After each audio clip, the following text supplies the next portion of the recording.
Elodie LaRue lived in number 5D at the Biltmore, which, according to everyone who lived there, was the best building in New York City's Upper West Side. She had a West Highland Terrier named Carnegie, who was Scottish by birth but a New Yorker through and through. Elodie's mother and father were globe-trotting art crime investigators and rarely home. Luckily, they employed Miss Rosa to care for their daughter and her dog. "Can I go with you?" Elodie asked her parents as they dashed out the door, hot on the trail of an art thief. "It's summer vacation. I don't have anything to do." "No, darling, you'd only slow us down," Dad said, perching his fedora on his bald head. "Why don't you find some useful employment?" Mummy suggested, kissing Elodie quickly on the cheek. "Like what?" she asked. But neither answered. They were already out the door.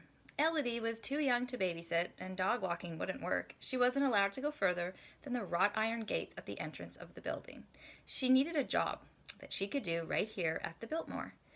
"Perhaps a detective agency," Miss Rosa suggested, as she, Elodie, and Carnegie walked home, loaded down with groceries from their weekly trip to Zabar's. "You've got the skill set, you're observant, logical, and you ask the right questions." There are a lot of mysteries at the Biltmore," Elodie said. "So many," Miss Rosa agreed, "and who better to solve them than the daughter of the famous LaRue detectives?" I'm Colleen Nelson, and I'm the author of Mystery at the Biltmore. It's illustrated by Peggy Collins. I hope you like the book. It's out in October.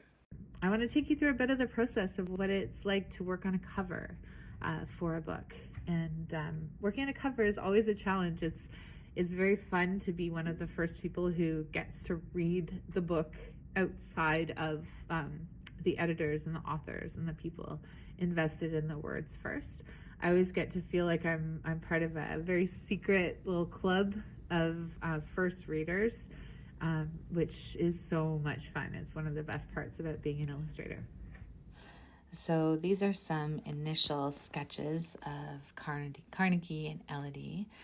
You can see that they're pretty rough. When I started, I'm just trying to figure out what our characters look like, what they might be wearing, what kind of poses they might be in. And then I go into cover designs, so little thumbnails that play around with the shape of the cover, the title, the words, what could be in it.